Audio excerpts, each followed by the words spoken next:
The great steppe of Central Asia sweeps like the seas across half a continent. Here in Mongolia, the plains of grass shade into the stony harshness of the Gobi Desert, home of the world's last wild camels, final remnants of the breed from which all our domestic camels are descended. These oceans of grass are also home to another rare species, the Mongolian nomads.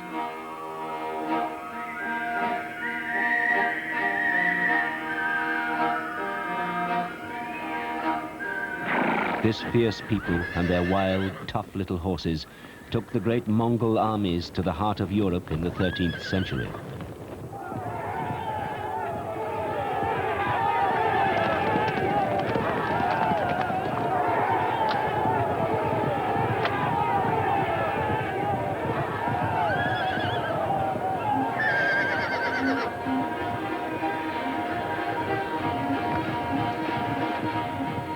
Outside of a few urban centers, their way of life exists little changed today. But as the 20th century draws to a close, the pressures on pastoral peoples are mounting. Remarkably, the martial arts, which were the key to the Mongols' military success, are still thriving on the steppe today, although for the more peaceful purposes of controlling the herds of horses, which are their chief pleasure and wealth.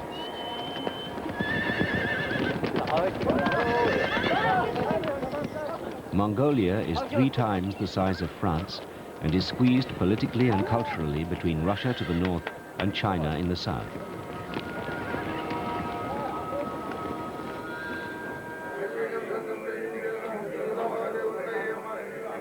In her new political freedom, another tradition has recently re-emerged.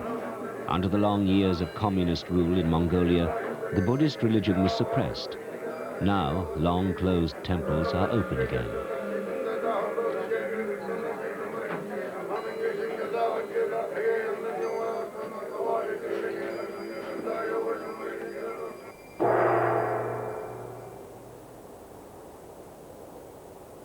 The great walls of the temple compound are now all that remain of Karakorum, capital city of the great Mongol leader Genghis Khan. Gone are the pavilions and the palaces and the great imperial stables. But among the ruins remains the stone statue of the tortoise that the old Mongols believed supported the sky. Even today, the tortoise is covered with good luck offerings of glass and money, a link with what now seems an impossibly glorious imperial past. If the tortoise is a remaining symbol of Mongolia's glory, then the tents of the herders are an abiding link with the spirit of that past. Out on the steppe, it's clear to see why the Mongols thought the heavens needed to be supported. The boundless sky presses down on the shriveled summer grass. Only the Altai mountains that cut deep into the steppe seem to hold it up.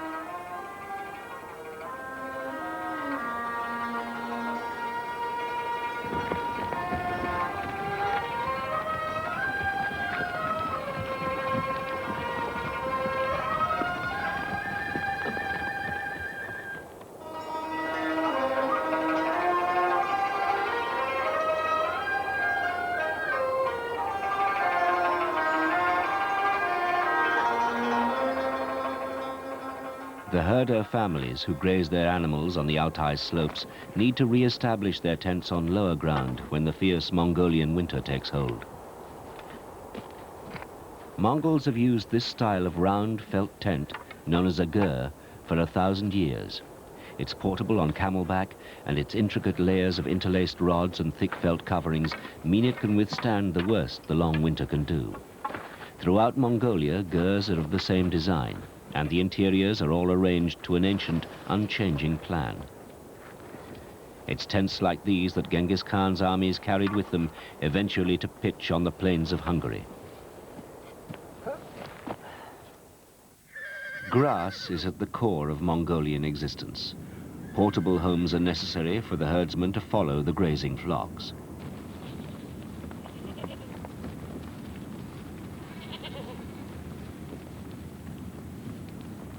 At one time, Mongolians measured the passing of time by changes in the appearance and condition of grass, just as farming cultures measured it by the phases of the moon.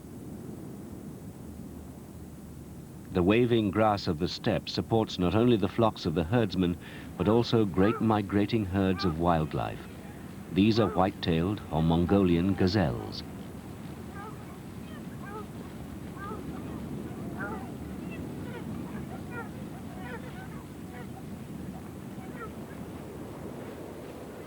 Their passage is noted by a steppe eagle on sentry duty. He's sitting on a rock, one of the few places he can get a clear view across the plain. He's probably on the lookout for small mammals disturbed by the passing herd.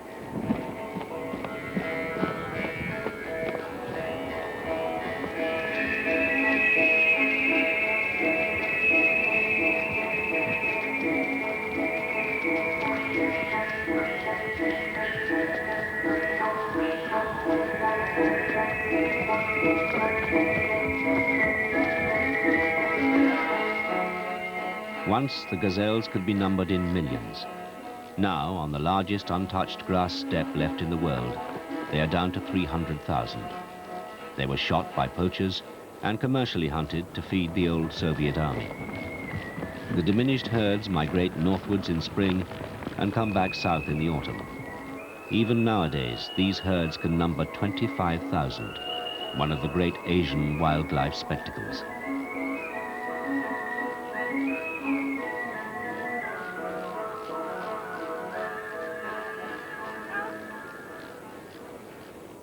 The Mongolians use nearly every part of every animal in their flocks. Practically nothing is wasted.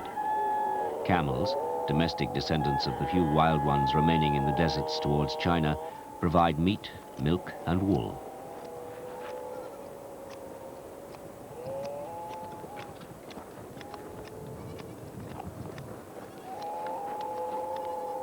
Camel wool is among Mongolia's few exports, and it's also vital at home as protection against the bitter winters.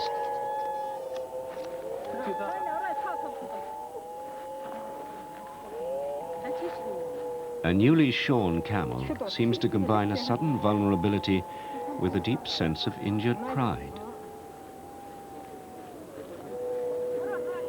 In Mongolia, camels are more usually found where the steppe shades into the harsher, scarcer grazing of the Gobi Desert. Domestic camels are patient and plodding creatures, adapted to the harsh climate and meager food of the desert and mountains.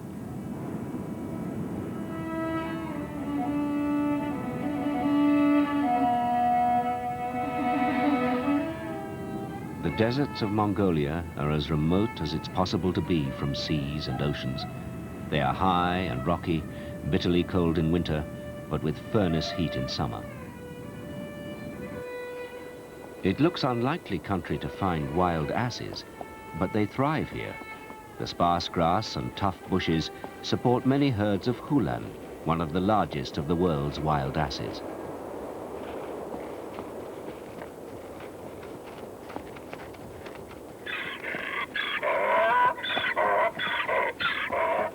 Hulan are capable of covering tremendous distances.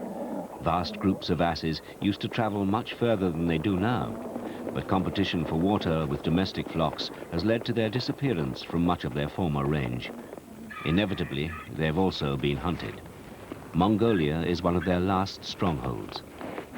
In summer, when there's not much moisture in the parched vegetation, the hulan stay near to a permanent waterhole.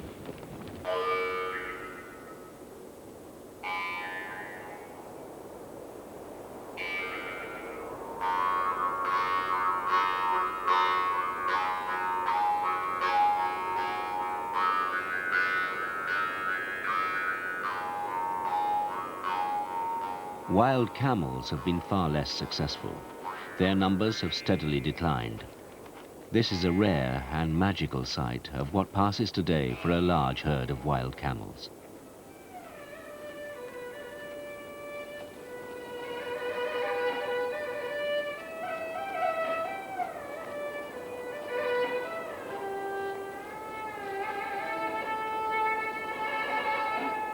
Unlike the swift asses, young camels are particularly susceptible to attacks from wolves, which haunt the oases. And also, poaching for meat has taken its toll. There are only 1,000 left in Mongolia and China. If these last remnants were to disappear, then we will have lost yet another thread to the past, a unique connection to one of our most successful domestic animals. But there is some hope for the camels. A captive rearing project has been set up. In the past few years, this woman has reared orphaned baby wild camels.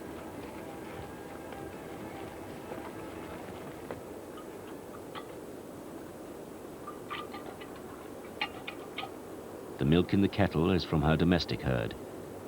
The young camels often thrive, and it may be possible to reintroduce them to the wild.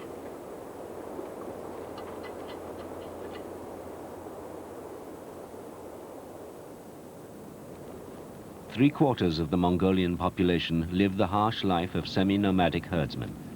Throughout history, their lives depended entirely on the ability to follow their flocks across the steppe. In war, the Mongol warrior almost fused with his horse to become one swift fighting machine.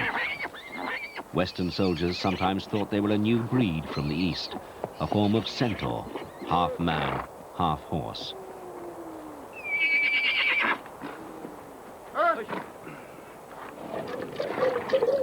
Fermented mare's milk is the favorite Mongolian drink. The first milking of the mares in springtime is one of the high spots of the turning seasons on the steppe.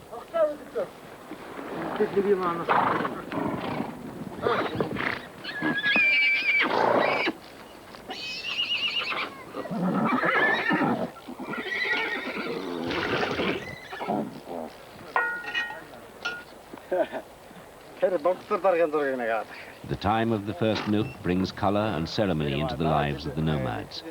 It's the end of a long, hard winter. Outside, the steppe and the hills are flushed with spring green. The glowing silk of the festive costumes echoes the return of color to the landscape.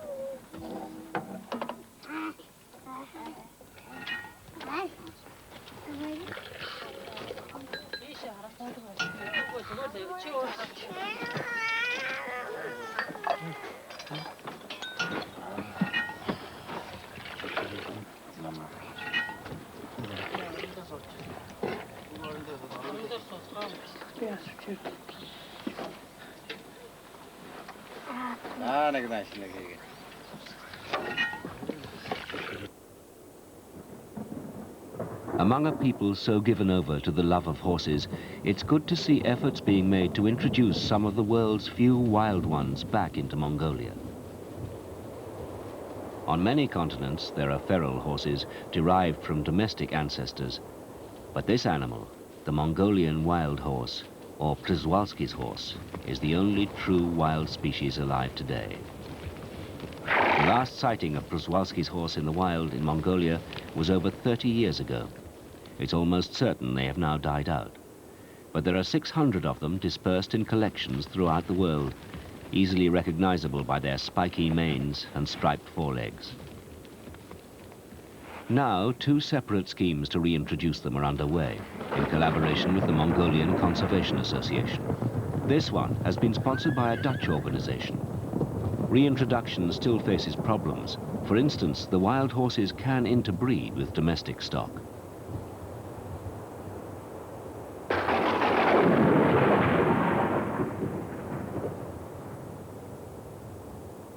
The steppes are almost entirely without roads, and there's just one railway line.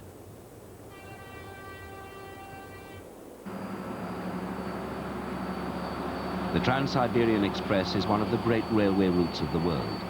It used to take stern commissars from Moscow to Ulaanbaatar and Beijing. Nowadays, it's more likely to carry traders and Western tourists. Perhaps these huge spaces protected the world for many years from the horrors of the Black Death. It's now thought that the Black Death, bubonic plague, was brought into Europe by Genghis Khan's armies. The disease may have its origins among marmots, the fat, lovable little burrowing mammals of the steppe. These Mongolian huntsmen are after marmots to eat and for their skins.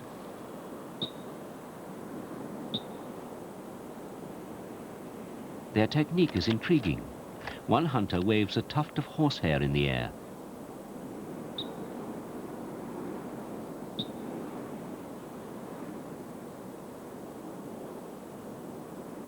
The marmots, puzzled and curious, stand up for a better view.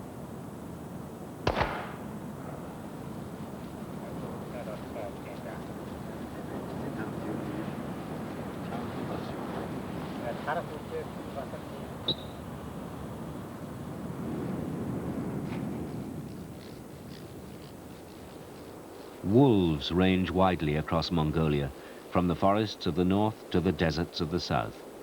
One of their favorite foods is also marmot. Because of the Mongolians' dependence on their domestic flocks, wolves are hated and hunted remorselessly. There is no close season, and any Mongolian with a gun will shoot a wolf. Consequently, they have become rare in many areas.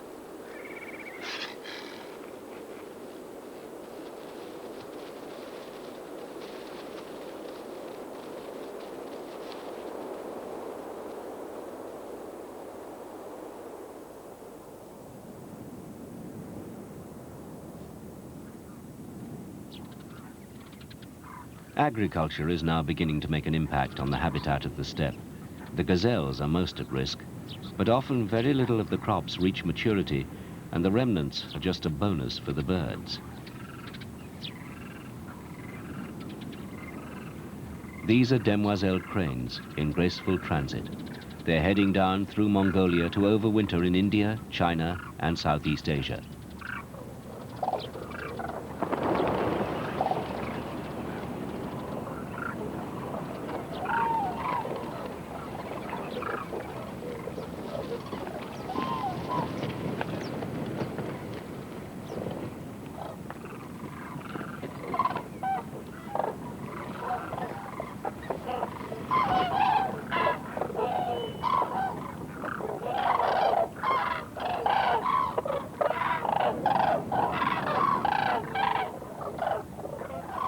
But ask a Mongolian which is the most graceful animal of the steppe, and he would almost certainly reply, yes, the horse. The love songs of most Mongol men are not to their wives and girlfriends, but to their horses. This love affair with the horse begins at a very early age. If a child is old enough to walk, he or she is regarded as old enough to ride.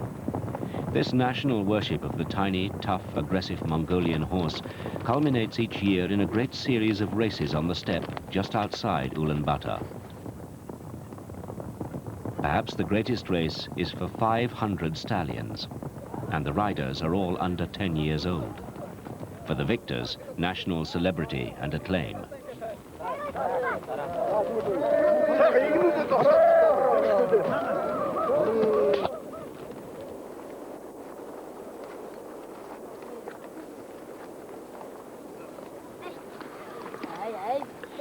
These epic races are part of the great annual festivals known as Nadams. The biggest is held in the capital, Ulaanbaatar. Families from all over Mongolia travel to the festival and pitch camp on the steppe just outside the city. The Nadam festival is now the scene of another reminder of Mongolia's remote, warlike past. In the long years of communist rule, the great Mongolian folk hero was Suke Bata, the man who brought communism to the country. Now he's been replaced on the hoardings with a much older hero, Genghis Khan.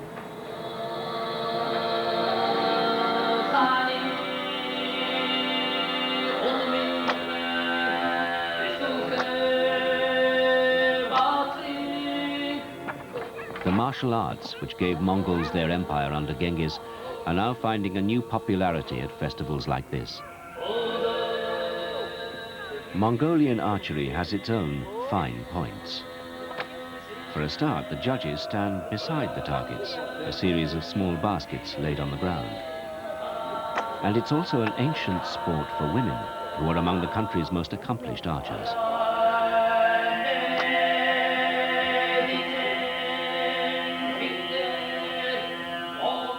For many children, a bow in their hands is almost as early an experience as a horse between their knees.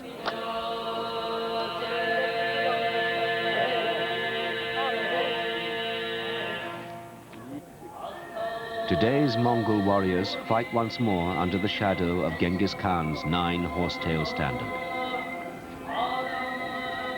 The three disciplines of riding, archery, and wrestling are what still mark a Mongol as a man.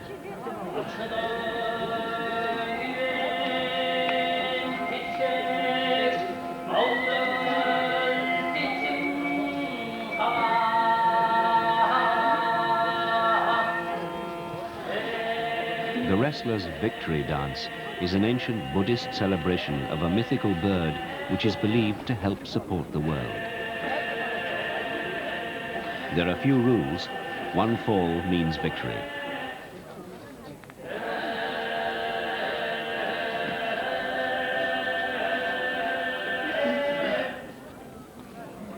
The open jackets were introduced hundreds of years ago when it was discovered that one of the winners was a woman.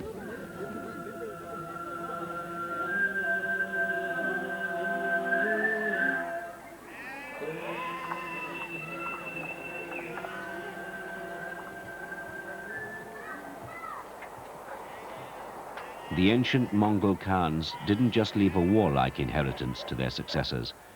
They also left one of the world's oldest nature preserves in the wooded hills just outside Ulaanbaatar.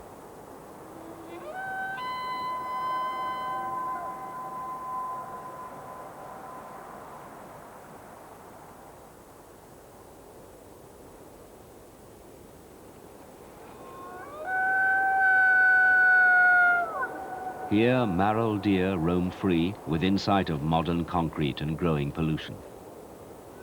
It's a fitting image of the Mongolia of today, where the ancient ways of her people and the movement of the teeming life of the steppe are still in a rare, precarious natural balance.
There's a full-colour survival guide to all the programmes in the current series, containing information on the animals and habitats featured.